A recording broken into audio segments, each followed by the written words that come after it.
Cement ଇଟା ବୋଝେଇ pickup van ଦୁର୍ଘଟଣାଗ୍ରସ୍ତ, ଜଣେ ମୃତ, 2 ଆହତ। ଗଜପତି ଜିଲ୍ଲା ମୋହନା ବ୍ଲକ ଅନ୍ତର୍ଗତ ମରିଚିମା ଗ୍ରାମଠାରେ ସିମେଣ୍ଟ ବୋଝେଇ ପିକଅପ୍ ଭ୍ୟାନ୍ ଦୁର୍ଘଟଣାଗ୍ରସ୍ତ ହୋଇଛି, ଯାହା ଫଳରେ ଗାଡ଼ିରେ ଯାଉଥିବା ଜଣେ ଶ୍ରମିକ ମୃତ୍ୟୁବରଣ କରିଥିବା ବେଳେ ଅନ୍ୟ 2 ଜଣ ଶ୍ରମିକ ଆହତ ହୋଇଥିବା ଜଣାପଡ଼ିଛି।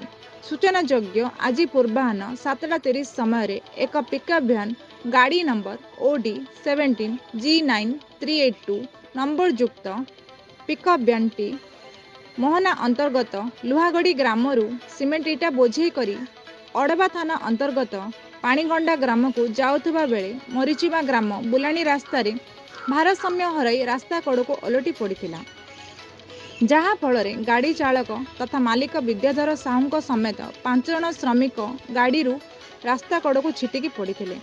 ଘଟଣାସ୍ଥଳରେ ମେରାପଲ୍ଲୀ ଗ୍ରାମର ସୁରେଇ ସାହୁ ଗୁରୁତର ହୋଇପଡ଼ିଥିବାରୁ ସ୍ଥାନୀୟ ଲୋକେ ତାଙ୍କୁ ମୋହନା ସ୍ୱାସ୍ଥ୍ୟକେନ୍ଦ୍ରରେ ଭର୍ତ୍ତି କରିଥିଲେ। ଡାକ୍ତର ତାଙ୍କର ପ୍ରାଥମିକ ଚିକିତ୍ସା କରିବା ପରେ ଅଧିକ ଚିକିତ୍ସା ପାଇଁ ବ୍ରହ୍ମପୁର MKCGକୁ ସ୍ଥାନାନ୍ତର କରିଥିଲେ, କିନ୍ତୁ ନେବା ସମୟରେ ବାଟରେ ତାଙ୍କର ମୃତ୍ୟୁ ହୋଇଥିବା ଜଣାପଡ଼ିଛି। ଅନ୍ୟ 2 ଶ୍ରମିକ ସାମାନ୍ୟ ଆହତ ହୋଇଥିବା ଜଣାପଡ଼ିଛି।